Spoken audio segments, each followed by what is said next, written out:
Welcome to the Recover You podcast. I'm Kylene. And I'm Patrick. We are a couple in recovery from sex addiction and betrayal trauma. Together, we share our story to encourage you on your journey. It's here that we talk about sex addiction, betrayal trauma, mental, emotional, and physical health, faith, and anything and everything needed to recover you to your most authentic self that God created you to be.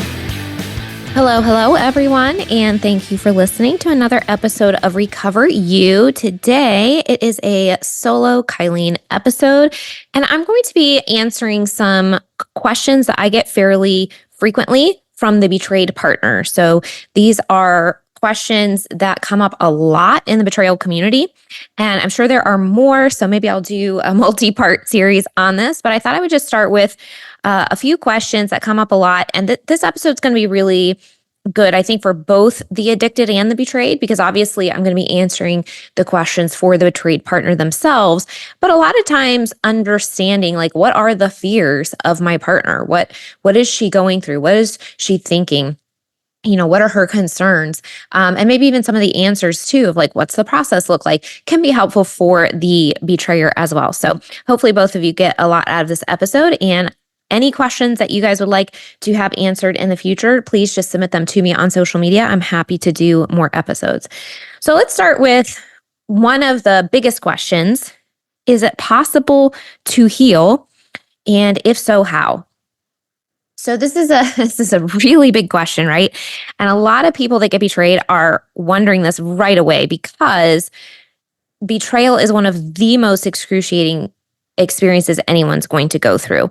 When I share my story, you'll often hear me say, a short list of my previous traumas, and I will say specifically that if you combined all of these experiences, they were a drop in the bucket compared to what betrayal felt like to me. Betrayal is so different because it is perpetrated by the person that you trust the most. So the idea that this is happening is hard enough to wrap our minds around, much less the concept of like, how could I ever live and in a way that feels safe, that feels happy, that feels secure again with this person? Or even, the question may even come like, if we separate, like, can I be happy either way? Like, what does healing look like, right? So I'm just going to briefly answer kind of both sides of that. So I'm going to say, yes, you absolutely can heal together or separately. One of the things that you've probably gotten from this podcast, I firmly believe that every human is capable of transformation and every human is capable of redemption. A lot of that comes with a choice that is made by the individual and a lot of hard work. But I absolutely believe that redemption and transformation is possible no matter what you've done, no matter what your life situation is. However, that does not always equal relational reconciliation, right? So not every single time that an addict gets into recovery is the betrayed partner going to stay, right? And the addict may be checking off every single box. They might not be relapsing. They might be empathetic. They might be all these things. And the betrayed partner might have a really hard time rebuilding a life with that person. And that's okay. So I want to kind of just start with that concept that yes, healing is possible. Healing is possible separately. Healing is possible individually. And reconciliation is possible in the right situations, but that's not necessarily always the end state for everyone. And if that's the case, like that's okay. It doesn't have to mean even that you don't like each other. There's a lot of situations where you can really respect the person getting into recovery and just not be able to have a long-term marriage relationship with them. And so it's just that this is a complicated answer is kind of, what I'm getting at. But the answer to is healing possible is always yes. The answer to is reconciliation possible? That's not always yes. Okay. So what does it look like when you're wanting to keep the door to reconciliation open? And what does that look like to heal? So we've done a ton of podcasts on this, so I'm not going to go too deep into it, but I will hit the bullet points. The reconciliation and healing together means that gold standard, both of you are working with individuals to work on your own personal healing and recovery. And then as a couple, you're going through the full therapeutic disclosure with qualified practitioners who are going to help you through that. The possibility of a polygraph is involved in that. The empathy and impact letter are involved in that. So it's a process, a therapeutic process. And we've talked about this in previous episodes. The reason that this is so crucial for the couple, if reconciliation is on the table, is because it helps the addict and the betrayer go through a process of stepping into integrity and into alignment, taking responsibility, apologizing, and presenting to their spouse, I take responsibility. I know how this has hurt you, and this is what I'm doing moving forward. For the betrayed partner who's in so much pain, it answers our questions.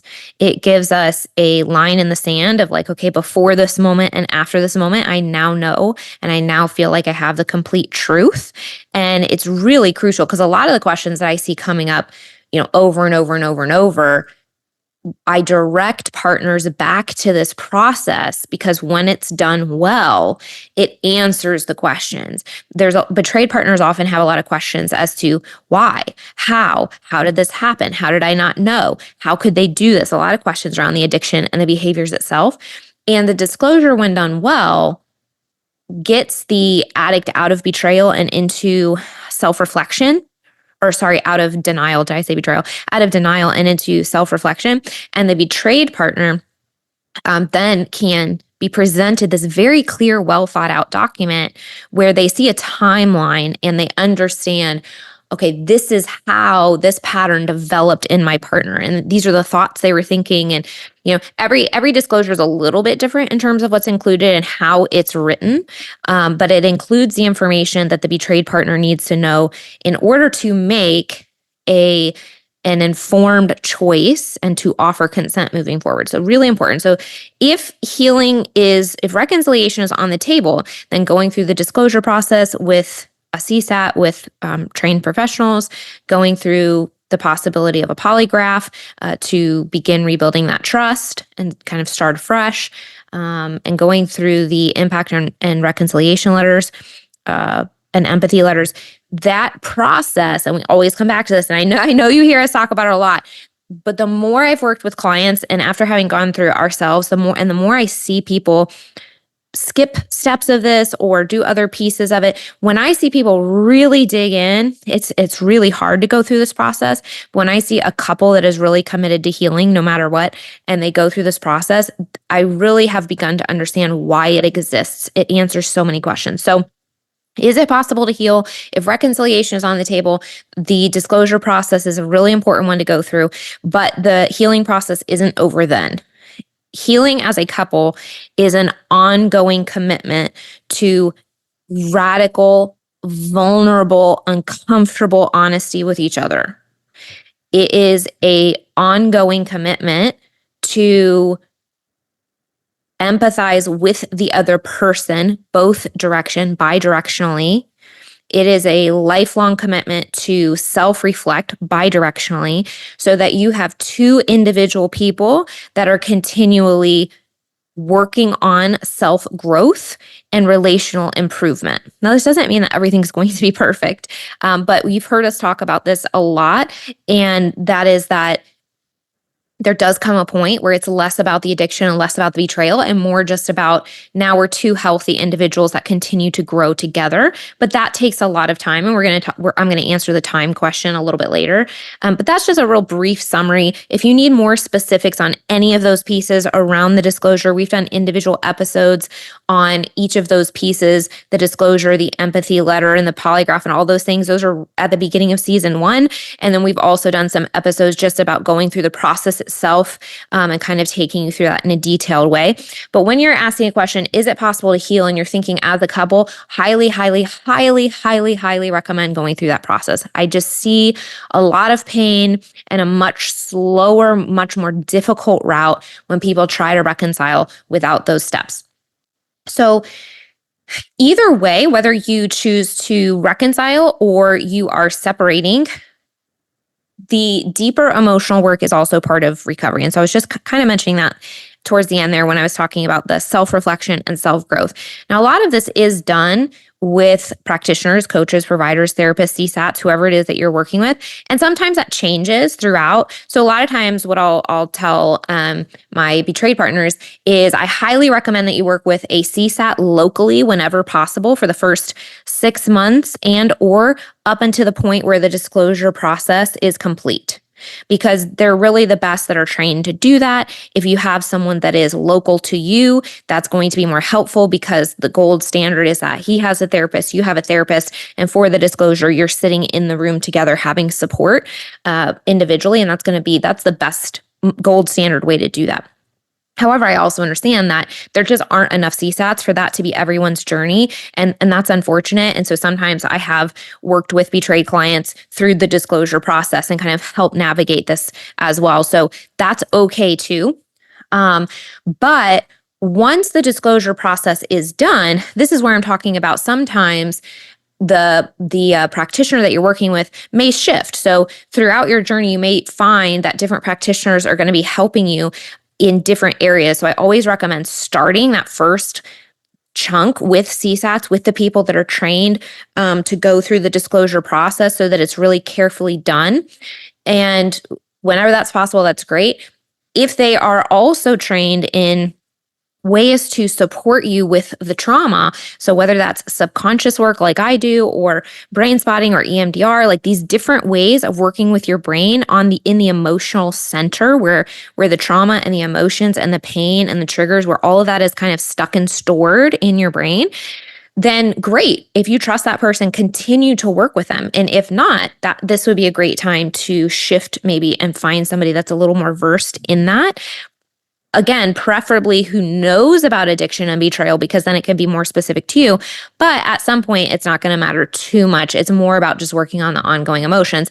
So that's why, like, when I work with my clients, I do a lot of subconscious work, and that's where a lot of the healing ends up coming in. But what I do see is this pattern consistently of, well, we have to establish safety first. And if reconciliation is on the table, that means getting through the disclosure process and creating some stability and getting them into recovery and sobriety and kind of stabilizing the home and the relationship and the environment first. And then the betrayed partner feels safe enough in their nervous system that I know this is a frustrating piece for many of them. A lot of the emotions that are a little bit more difficult then begin to come to the surface. So that feels frustrating, because it's like, wait, we just went through this big thing and I'm feeling safer. I'm beginning to trust him, but now I'm feeling more angry, or now I'm feeling more grief, or now I'm feeling like so overwhelmed, or whatever it is. And if that's you, I just want to let you know that that's very, very normal. When your brain feels like it has found safety, it then says, okay, it's time to process what actually happened. And so now that safety is created, you're dealing more with the long-term effects. And you can think about this, in the perspective of like PTSD as well, right? Often if you have a soldier in the combat zone, they're functioning incredibly well while they are there, right? Because the brain is going, take action, protect yourself, do this, follow the steps, et cetera, et cetera, et cetera. It's when they get home and they know that they are safe that they begin to have flashbacks and PTSD and memories and, those sorts of things. So it's a really normal process when it comes to trauma, that it is after safety has been created that some of the more long-term effects begin to show up. So I'm not trying to say that to scare you. I'm just saying that's where, whether you are choosing to reconcile together and you've been through the disclosure process and safety has been created that way, or you separate from the relationship and you are creating safety by being by yourself and moving on with your life, this piece of having support to process the trauma and process the emotions of what has happened, that piece is really important, and it needs to happen either way. Because if you separate and you're not doing the self-reflection and the subconscious work and the emotional and trauma healing work, the likelihood of that showing up in negative patterns, negative beliefs, or negative relationships in your future is pretty high. So we want to make sure that we take the time to heal the wound that has been created so that you can truly live this life of integrity and authenticity moving forward. It really fascinated me when I started going through this journey and learning so much about the recovery process for the addict and how they need to do the emotional work and they need to do the trauma healing and all this kind of stuff. And then I jump into it for the betrayed partner. I'm like, oh my gosh, like our processes of healing are the same. A lot of what we're asking our spouses to do to get into recovery from sex addiction is a lot of the work that we need to do, just for a different reason. They are recovering from the addiction itself and the negative patterns. A lot of times that comes from trauma. So then they end up doing trauma work as well. And then unfortunately, we have the trauma of the betrayal. But like I've mentioned previously, betrayal also shines a flashlight on all of our previous wounds. So this is a very common experience for betrayed partners, is that they have this trauma debris where now all of these previous pain points are coming up as well. And so having the support, again, there's many different modalities, but having someone to work with to navigate that aspect of healing is really, really, really important and helpful. I mean, truly transformational. I can see where if that piece is not included, we can either choose denial, it would be a common option, or we could very much feel stuck in pain, because a lot of times if we don't have a tool or we don't have a resource or we don't know how to process this feeling, we'll just feel stuck with it, right? And we'll end up in this cycle of it coming up again and again and again and again and again. So the question, is it possible to heal? And if so, absolutely. I believe everyone has the capability of healing and transforming. I believe every betrayed partner has the ability to heal and live a happy, healthy life.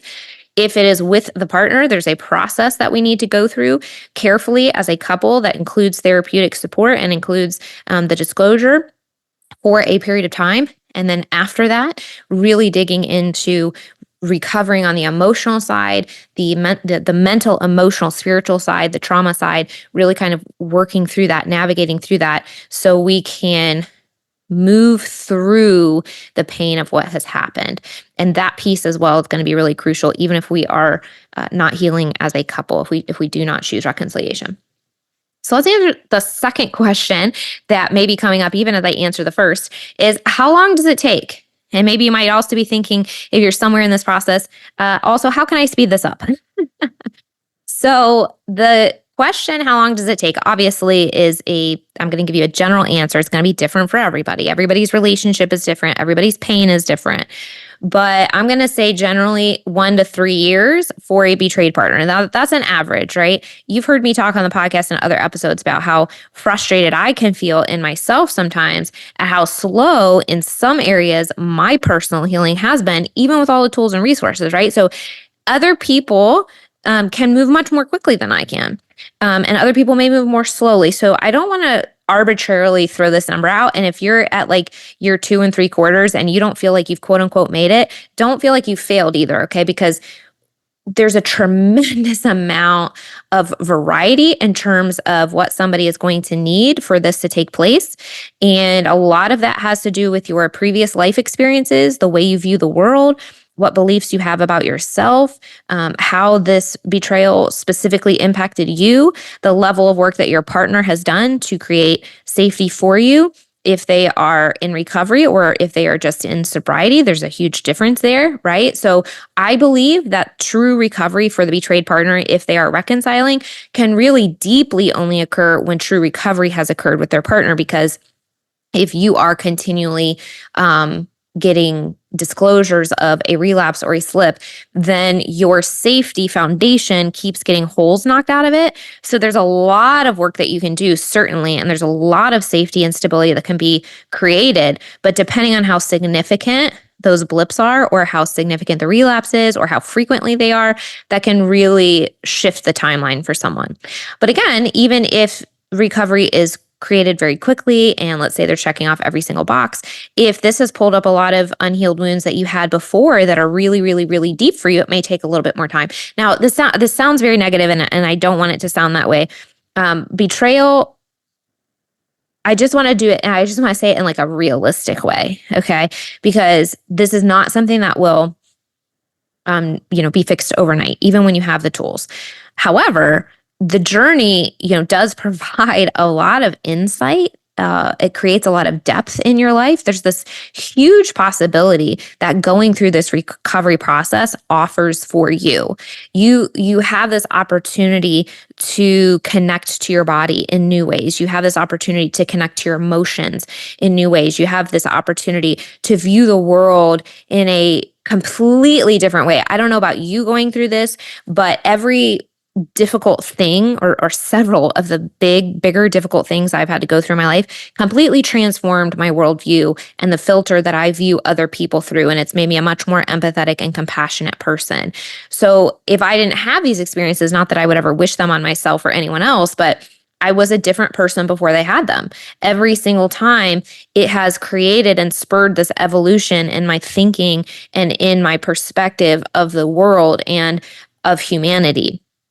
And what it means to be human and how we interact with each other. And so again, I would never wish this on you, but if you're listening to this, it's already happening to you. And so there is an opportunity through this, as painful as it is, that we transform as human beings, even as the betrayed partner. And I can certainly say that that's been the case for me. And I see it in so many betrayed partners that choose the healing path, that it really is. It's so hard.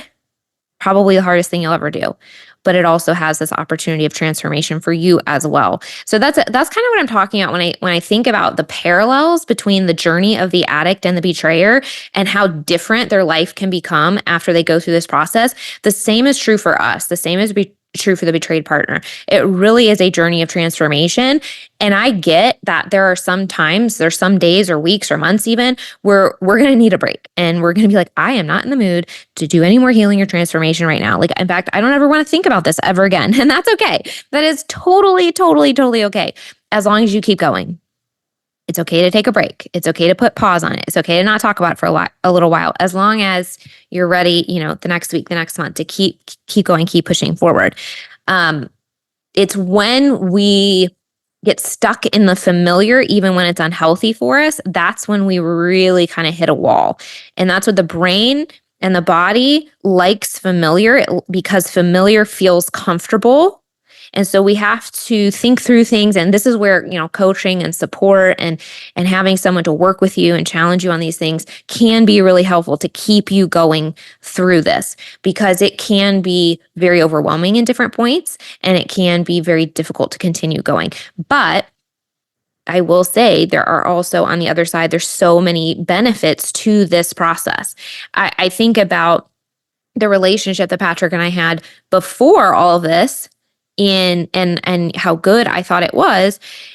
And I think about the many, many, many difficult conversations we have had through this process and how our communication style has changed, how I've watched Patrick change, how I have changed, and how we show up very differently in our lives and in our relationship now. And so there's a depth and a vulnerability and a sincerity and significance that this process offers if we push through and choose to take it. So when I say 1 to 3 years for healing, it's just an average. It's not like at the end of 1 year, you're going to be like, I'm healed and everything is great. But you're going to feel better. You're going to feel like you've progressed through things. You've made some changes. You've learned a lot. You've grown as a person. And then the next year, you're going to feel like, oh, I've changed more. I've learned more. I feel better more. And you'll just keep going. And that's where I think, again, I view this as a lifelong thing. Not that you're going to be talking about betrayal and triggers and trauma forever, but that going through this process creates a pattern in you and a belief system in you where you now know how to continue moving forward. You now know how to do the self-reflection. You now know how to identify and communicate your emotions. You now know how to have hard conversations with your partner, even when it's scary. You now know how to show up and support each other in deeper ways than you ever did before. And then this becomes the new relationship. And at some point, maybe you're not talking about addiction and betrayal anymore, but you still go through these processes because you're two people that continue to change and shift and grow and support each other and help each other move forward. So 1 to 3 years, I would say maybe in terms of trauma recovery. And again, that's not, going to be exact for everybody, but a lot of that has to do with, you have to create the safety that we talked about earlier. You're observing your partner to see if they're getting into recovery. You're doing your own work. You're going through disclosure. You're working through some of the trauma aspects. And then the other part of it is just navigating life, right? Like there's a lot of, what do I do the first anniversary? How do I feel about the second anniversary? Do we choose a different day? Do we recognize this at all? What about Christmases? How do you navigate life? There's just a lot that has to do with recovery as a betrayed partner that isn't necessarily about trauma work. It's just about navigating real life after this has happened and figuring out what is your new normal for now, and what is the new you that you're going to be creating and stepping into long term. What does that look like? And figuring that out and moving through these different things. And a lot of it too, as you're navigating that first year, that second year, is kind of figuring out like, what are the things that are going to come up that bother you? Is there a certain word? Is there a certain date? Like, it's different for everyone. So I can't sit here and say, well, for every single person, Thanksgiving is going to be a trigger, right? For most people, anniversaries are difficult to navigate. I can say that. But for someone else, maybe it's not, So that's what a lot of this recovery is about. And so that's why it's a little bit different for everybody. How's your partner doing? What are the things in the first year that bother you? How do you two as a couple choose to navigate that moving forward? So then the second year is a little bit different. It's a little bit better. Then the third year is a little bit different. It's a little bit better. Then you're going into the fourth year. It's a little bit different. It's a little bit better. You're creating the coupleship and the health and the life that you want. And so that's why, it can really vary from person to person and couple to couple. The second part of the question, how can I speed this up? I really believe that one of the ways that you can speed things up in the beginning is by setting very, very clear boundaries. When we as betrayed partners pause on this, or we are afraid of this, which is really common. I see this a lot in my practice, that betrayed partners have a lot of different beliefs around what a boundary is. They have a lot of fear around communicating or using their voice. What I see very commonly, though, is that setting boundaries is what speeds the process up, because it gives you the information you need to start making decisions. So for example, if I set a boundary that says, it's really about, hey, in order to stay in a relationship with me, so you've broken the marriage vows, you've broken the commitment, technically I'm free to go, right? If I choose to stay, because that's a choice, if I choose to stay at this point, then this, and this need to change, right? And if I clearly state that, then their response to that of, I understand, I take responsibility, I see why you feel that way, I'm sorry I hurt you, and then they begin to take action on those things right away. That's great information. I can take that, continue to move forward. They're respecting my boundaries. We're going to move through this reconciliation process. I continue to check in with them and with myself about how I'm feeling. And we begin the process, right? Or I set these boundaries and I say, in order for me to stay in this relationship, after you've lied, after you've manipulated, after you've cheated, I need to see this, this, and this. And they go, I don't have a problem. Or you're the problem. And they turn it around back on you, or whatever it is. And you get negative information. Then that's information that you got sooner rather than later, because we communicated what we need up front. So I find that boundaries can be incredibly useful, not just for your not just for the sake of throwing them out there, but it's really, there's a purpose for them. It's to keep you safe, and it is to establish what is necessary in order for you to stay in relationship. And so getting really, really clear on what those are, the earlier you can do that, I think that really does, quote unquote, speed the process up, if anything can, is getting really clear on what your boundaries and your expectations are, and how your spouse is going to respond to those, either in a respectful or disrespectful way, either in a way that says, I will support you and create safety for you, or not. And so that is information that we can gather fairly early on in the process to help us begin making decisions. The third question, how do I get over this? And how long does the pain last? So it's a little bit wrapped up in the last one in terms of like the timeline, but it's a little bit different too, because when you say like, how long is the pain going to last? I can there ever be a day where you look back on what happened and that's not a horrible thing that happened in your life? No. It's just like any other traumatic, horrible event in your life. Anything that anybody has experienced is really painful. it could be next year, it could be 10 years from now. If you look back on that time, you're going to think, what a horrible time that was. It was really painful. So that's just the reality of trauma. It exists in eternity. Now, what we can do with the healing and the recovery aspect is be able to live our lives in a very safe, healthy, happy way so that triggers are fewer and further apart, so that they are less intense, so that they don't impact our ability to live a healthy, happy life. That is all absolutely possible. And you're living with this thing that has happened to you, and you may have a time next week or next month or 2 years from now where you have a memory or something makes you think about, that time or something comes up. And I can't really say that there will ever be a time where you look at that maybe without some pain or maybe without some sadness. What I can say is, and you can see me sort of living this out in how I talk about it, there can be, for a lot of the time, maybe not all of the time, but a lot of the time, a disconnect from the emotions. So once safety, like actual safety, so your spouse is in true recovery and you are, you've worked through and processed a lot of the pain. I sit here and I talk about betrayal and addiction and, all of these different things and the topics with pornography and masturbation, all these different things, right? Things that just would have absolutely made me blush and just feel horrible and want to vomit, 4 years ago, right? And I freely talk about them now. So there's a little bit of a disconnect emotionally in terms of I've processed a lot, I've healed a lot, I know that I'm safe now, and I can talk about these things because I've talked about them over and over and over. I have safe people to talk to. I have, worked through a lot myself. And so there comes a point in time where you can share your story. And I actually think this is a huge sign of healing is when you can share your story with someone. And again, we've said this a lot. It doesn't have to be public like ours, but can you share your story with a friend? Can you share your story maybe in a church group? Can you share your story with a family member? Whatever that is. And in a support group, right? And in support groups, you learn how to do that over and over and over and over again. And that diminishes the shame. When you step into the light, it diminishes the shame. And so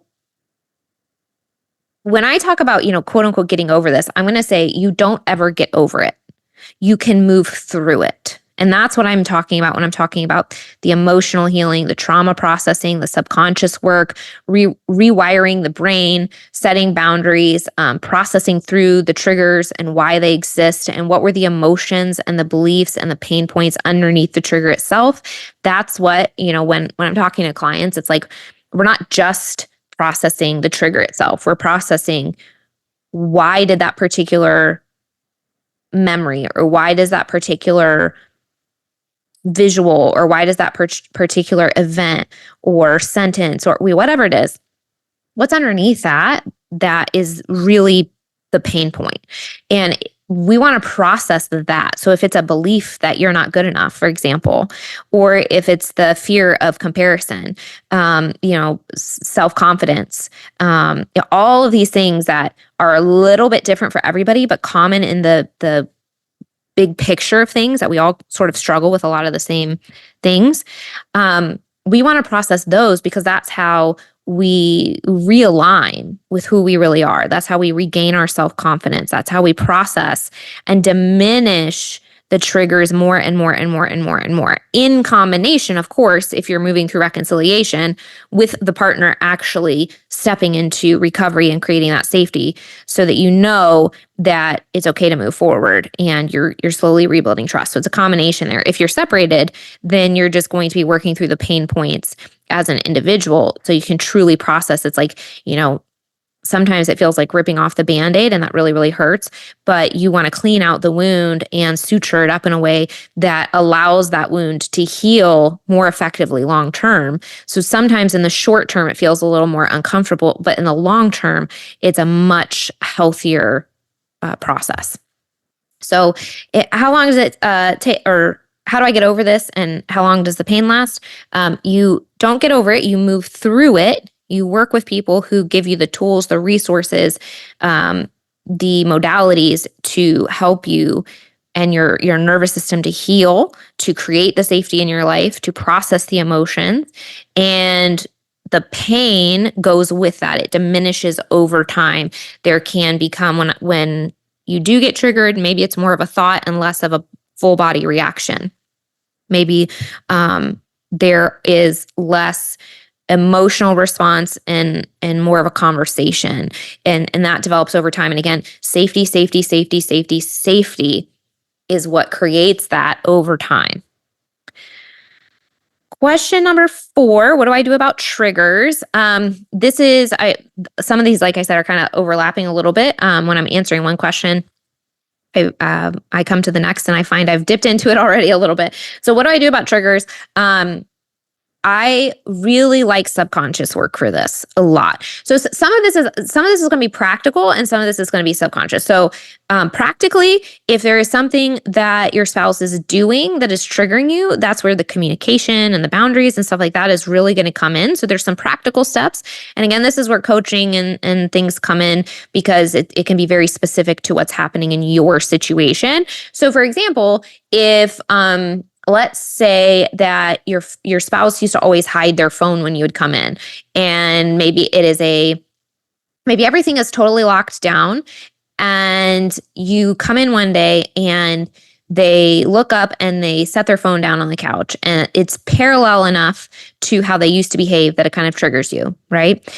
So there's 2 things here. One, that could be a conversation with your spouse to make sure that they know what is happening in your brain, what your triggers are, how you feel about things, why it hurts you, what you associate it with, so that they can provide the empathy. So I talk to my clients a lot about making sure we're communicating what's actually in our head and how we feel to our partner, because they can't mind read.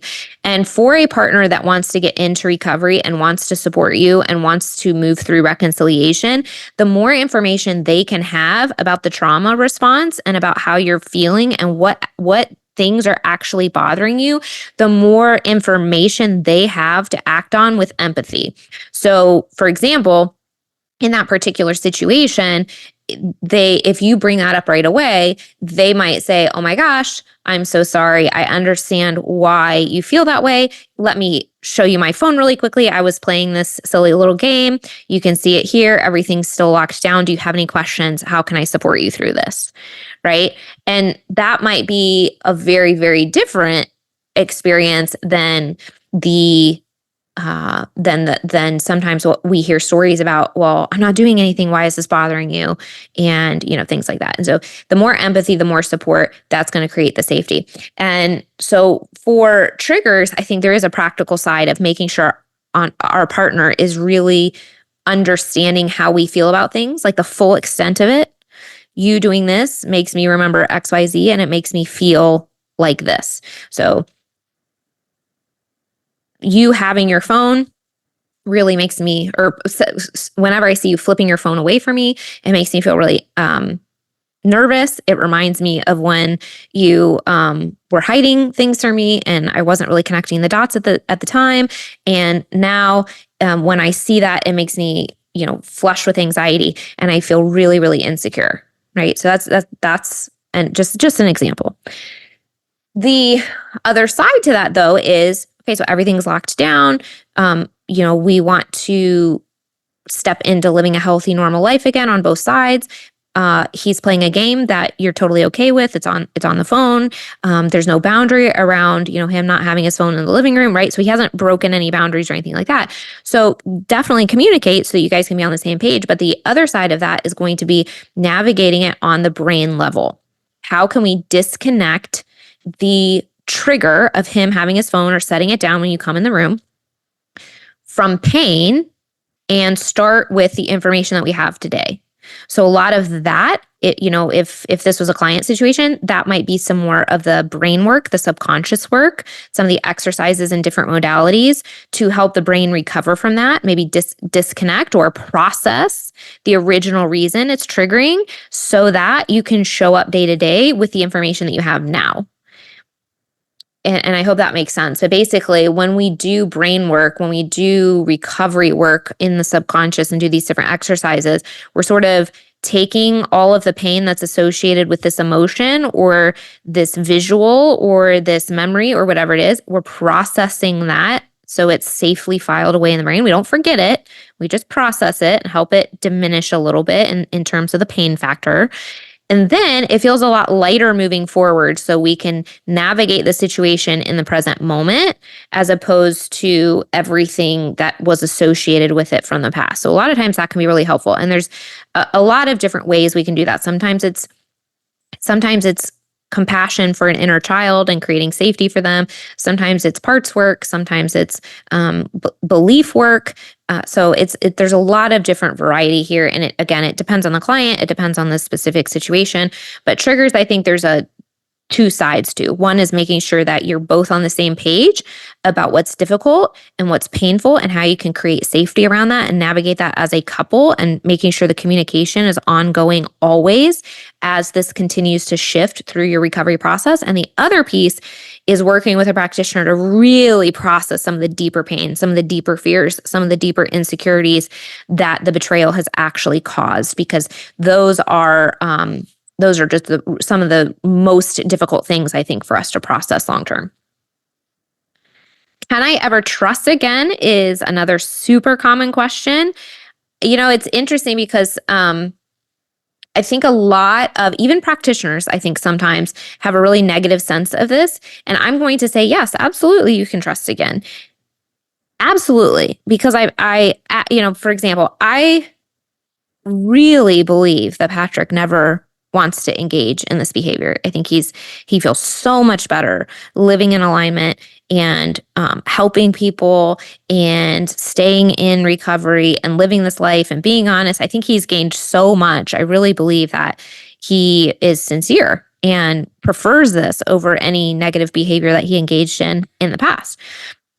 I think there's a little bit of a difference between trusting who they are now, which I think you really truly can come to, and recovering from the pain that has been caused in the past. Okay. So I think sometimes those can get a little mixed up, and the trauma aspect of, the trauma really, really, really understanding on both sides, the betrayer and the betrayed partner, really, truly grasping that for many betrayed partners, this is a traumatic experience in their event, and really understanding what that means can shed a light on a lot of the recovery process. Because a lot of times betrayed partners will really beat themselves up. Well, I should be further along, or, I should be able to do this, or I should be able to do this, or healing requires a lot of compassion for the addict, for the betrayed partner, for everybody. Healing in general requires self-compassion.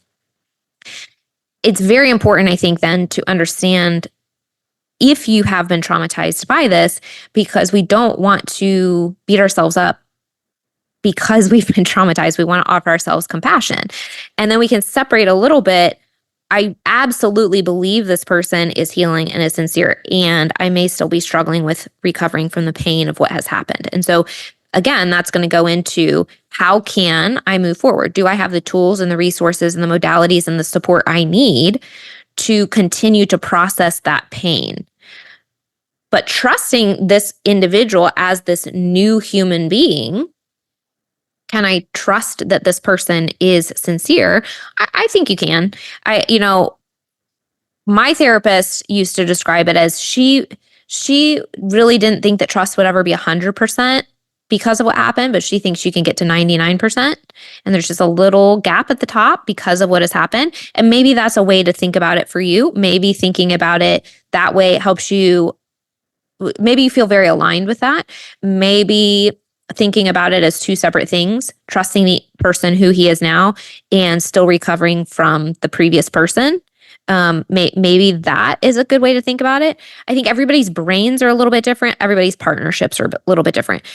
So what is that going to require? We've talked about this in other episodes, so definitely check out, the episodes on trust for more specifics around this. But what's that going to require is a tremendous amount of safety being provided, a tremendous amount of consistency over time. That is how trust can be rebuilt. And within that, the two of you turning towards each other to have those vulnerable conversations over and over and over and over and over. So as things come up, you're communicating the triggers, you're communicating the fears, you're giving each other the opportunity to provide that support and rebuild that, and for your betrayed partner to rebuild that or betrayer to rebuild that trust with you over time. And that is where I find a lot of times, again, these are common questions. So I find myself repeating a lot, time. So very often when a betrayed partner comes to me and is asking a question about, I feel this way and I'm really struggling with XYZ and I'm really frustrated, a lot of times what I will end up sharing with them is where you are right now in month 4 is so incredibly normal. Where you are in month 9, I just want you to know that this is so incredibly normal. We're going to keep going. We're not going to stay stuck here. We can do XYZ. We're going to keep moving forward, but don't beat yourself up for where you are right now because it's very, very, very, very, very, very normal. We all wish we had a magic wand and could just wake up tomorrow and not remember what happened. That's not reality. But reality is being able to say, this bad thing happened to me, and I'm either healing with or without my partner, but either way, it's because safety is being established and I'm doing the hard work to navigate the innermost fears and insecurities that I have, facing them head on, which feels like the scariest thing. And sometimes it is. But sometimes it's facing the scariest thing that allows us the deepest healing, the most intense growth on the other side of that process. So trusting is both sides. It is if you're staying with your partner, it is them creating a ton of safety, providing a tremendous amount of empathy and consistency over time. And trust requires us, the betrayed partner, to really face a lot of our fears and process them, because even the concept of trust is going to feel scary, right? And so we definitely don't want to just hand it out like forgiveness. We don't hand that out prematurely. It takes time. It has to be earned. There's a process to it. But over time, one brick at a time in the trust wall gets established. And that's where time plays a huge role in this. And you see, and partners can tell, right? Like you can always tell like when your spouse is being sincere about something. So if somebody is checking off the boxes of recovery just because they don't want to lose the relationship versus they're checking off the boxes of recovery because they are super passionate about living this healthy life and they're feeling so much better and they're really loving life again, you understand that. And so it can kind of lead into it. So can I ever trust again? I believe you can. I believe you can trust your partner. I believe it takes a lot of work.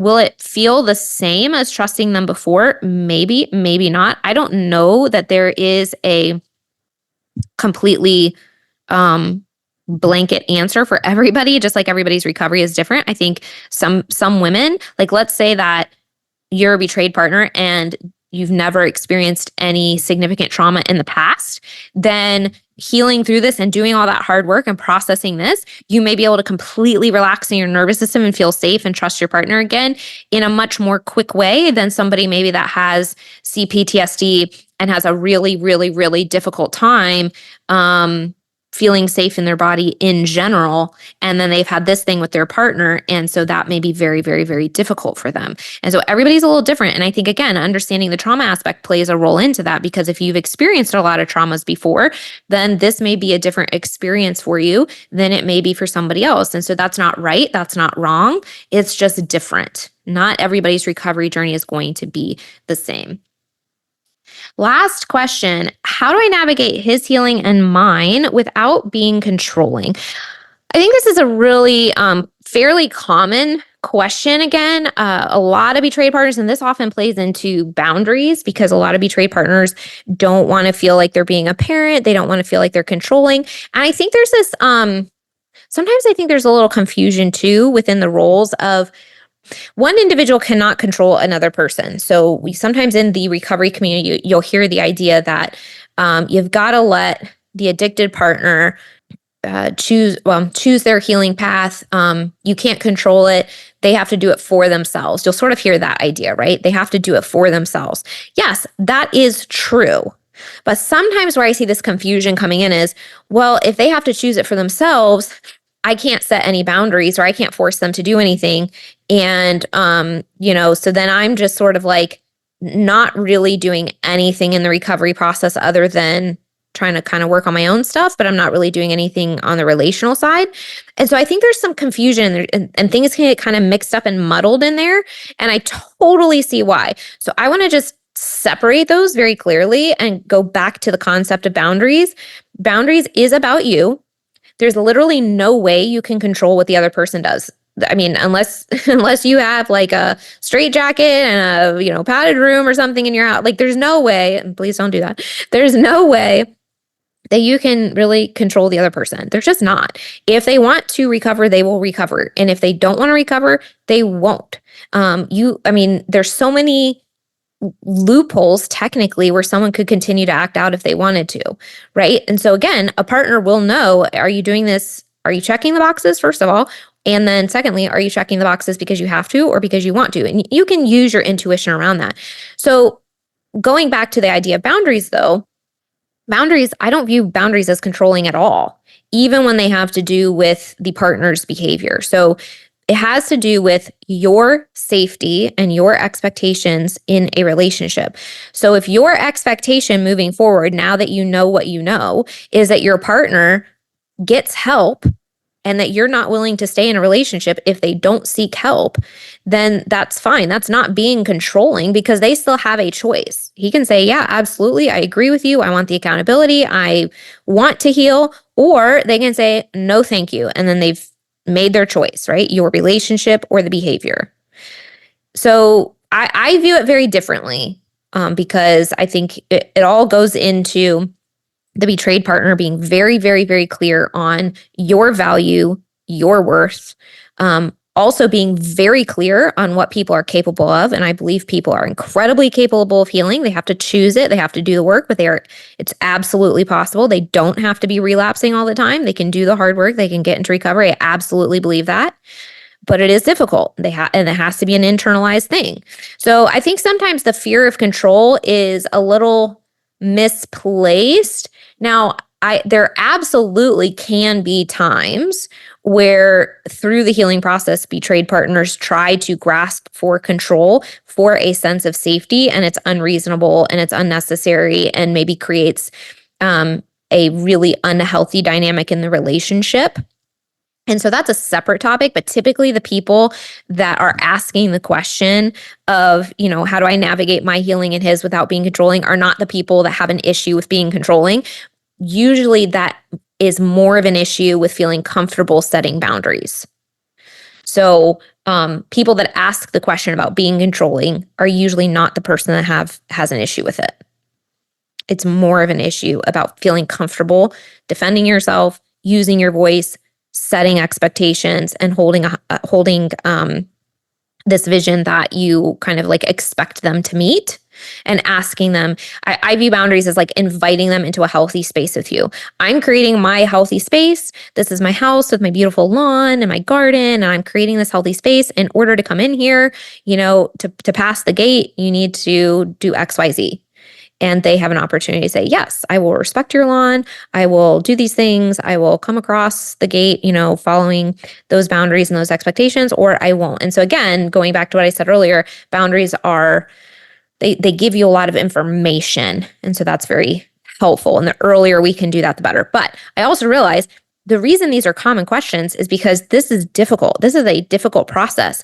If this is not something you've been taught, if this is not something you've practiced, if this is not something you've seen modeled in your family of origin or your friendships or your marriage thus far, then how do you do this, right? And that's where coaching and therapy and working with practitioners that can guide you through this is really important. I spend so many sessions with my clients kind of asking them, like, what are your non-negotiable boundaries? Like, let's talk through what are the patterns that happened, and what do you want in the future, and what does this look like for you? What is a non-negotiable, and we break them down in green, yellow, and red. So like, what are the red? Like, this is like absolute no relapse territory, not going to tolerate these behaviors. What's in the yellow of like, this isn't helpful for recovery, but it's also, not leading to separation or anything like that. So this is something that if you need help with, please reach out to me, to a CSAT, to a therapist, to whoever can help you through this. You are not alone. If boundaries are hard for you, you are not alone. If communication in your marriage relationship and using your voice and communicating your needs and your expectations moving forward is hard for you, you're not alone. You're not alone if you feel overwhelmed and lost in this situation. It's very overwhelming. That's why coaches, practitioners, therapists exist. We're here to help you. We want to support you through this. We know that it's really scary, but we also see the value when you step into that version of yourself where you are using your voice and you are setting those boundaries. And it really, really, really does help the process move forward in a positive way. I hope answering these questions today has been helpful. Thank you so much for being here. Thank you for your support of the podcast. We appreciate every single one of you, and we can't wait to hear from you, and we will see you next week. Woohoo! If you're listening to this, it means you've made it through an entire episode. Part of recovery is spending time engaging in healing and self-growth activities. We are thankful that you chose our podcast to be one of those activities today. Make sure you reward yourself for that accomplishment. If you've enjoyed this episode or this podcast, we would love to hear from you. Please take just a few moments to leave a rating and review, letting us know your experience with Recover You. We not only love hearing how these episodes are helpful, but ratings and reviews help others just like you who are searching for recovery information and support find the podcast too. We can't wait to hear from you. See you next week.